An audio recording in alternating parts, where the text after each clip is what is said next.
where does Archer get his pace from? We've talked about it briefly. I mean, he just sort of limbers up. And I remember, I think it might have been Mark Wood who said it, because Mark Wood bowls about 90 plus as well. Yeah. And he says, for me to bowl 90, I put everything into every delivery to get to that speed. He says, this guy just limbers up and goes and bowls 90, 92, 93 miles an hour. That's almost... It's the coordination and the hip rotation. So with Rabada also you see the same. With Bumrah also you see the same. Like, they're actually not generating that pace from the run up. They're just generating from the hip drive and the coordination which they have at the crease. And it's fast bowling is just about getting through the crease as quickly as possible. So even though it's making it look easy, there's a lot of effort which is going there, and every cog of that action, is fitting nicely. The coordination, the biomechanics which you speak about for you to generate maximum pace, it's just working efficiently. I'll tell you what else happened. Before the start of this World Cup, I think it might have been Chris Woakes who later said he was misquoted, but that's a common refrain.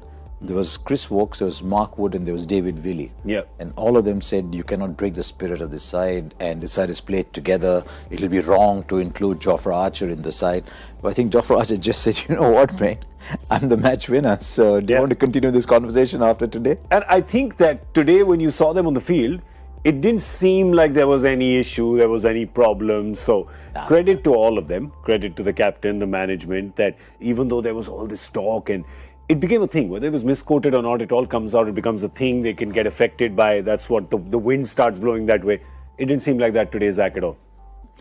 And after today's performance, for sure, everyone will be happy that, the guys who stood by Jofra and actually fast-tracked the whole process for him, because there are rules which they had to go bypass some rules to get him in the side, and I think it was the right call. Everyone, most of the followers of the game and players who play the games around different leagues, I think they knew that this guy is a match winner, and it will be a great asset for England to have Jofra in the side. There's a player like Hashim Amla. He's among the best batsmen in the world. He might be in decline at the moment, but he's still a mighty player. And he was late on the bouncer. Yeah. For someone who's running in just of the short run up, Amla late on the bouncer. Markram, a test match kind of dismissal. He's out, caught here. Mike is still there. And the other people getting late on bouncers, getting caught. He changed the match there. Yeah, he did. And again, we understand it's just one game, but you got to talk about the performance, and that's the performance. That's the performance he's given in that one game that he's played.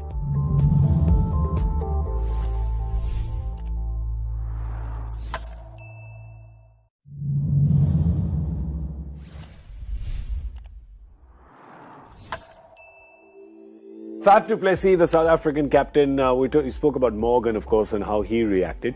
Faf du Plessis also had something very interesting to say, and we must show you that, because this is what he said yesterday, which is like, all right, guys, just to his own squad, perhaps, and also to their supporters, saying, calm down, nobody needs to be Superman, stay in the present.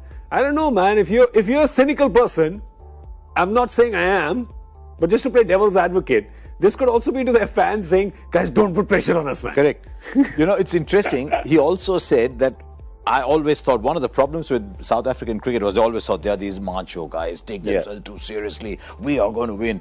And he said, I was this hard swearing, hard talking South African macho guy. And then he said, I went to church. And now he's a born-again Christian and he's a nice guy, whatever. Yeah. Also became a father. So I think that also he said it just makes you realize after becoming a father that it's not just all Let's ask the right person. I mean, neither we both can't talk about it. Neither of you knows what you're talking So please tell us, sir. I'm just telling you what Faf said. It makes a huge difference. Yeah. It makes a huge difference, yeah. Just gives you a perspective about life, right? That it's not just generally, I think there's more to life than this. But for South Africa, the moment they lose, as you said, it's a bigger game for South Africa, because the moment they lose today, if they do, suddenly people are saying, there goes South Africa at the World Cup again. So Faf is trying his best to say, listen, we are not that come hard at you side, win at all costs, don't know how to relax, don't know how to see the other side of life. No, we are now a different side. He's trying to create that environment.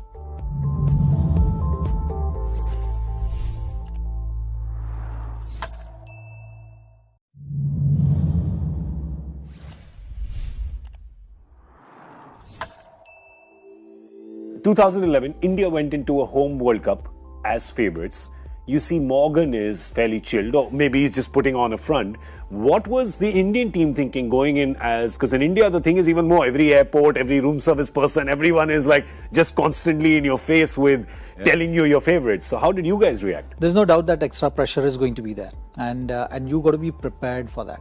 So with 2011 World Cup, we actually started talking about the World Cup and what sort of pressures we'll be having for the World Cups, just casually in small discussions about a couple of years prior to the World Cup. Yeah. And the advantage which we had, which surely England also has to that degree, that a lot of the players were playing regularly. And that's something which always you've seen it in the past as well, that any big campaigns like World Cup, if your core group is the same, playing together for a long time, then they have that clarity, that much ease to deal with other things, the external factors which you're talking about, and pressure being the highest one, because you're playing in front of the home crowd. You can't escape that. The local newspapers to the pubs and bars you go to in the evening, it's all, or the restaurants you go to. The talk will be more because they obviously want your country to do well. Yeah. And as they're saying, it's coming home. It's come home. No. Half job done. The reason I'm asking you is because I'm leading up to England. Yeah. Like how winning the first game was good. So how important is it for England to win this first game? Will it depressurize? Will it help? Or are we making too much of it? Well, it certainly gives you assurance. It certainly gives you assurance that whatever things and the planning which you've been doing, not just playing the game, but also the other things like dealing with pressure, how we're going to carry ourselves. All those things. The belief grows stronger and stronger as you start ticking those boxes. So from that point of view, the game is going to be very important. But like I said yesterday as well in a curtain raiser, that it's going to be way more important game for South Africa than to England.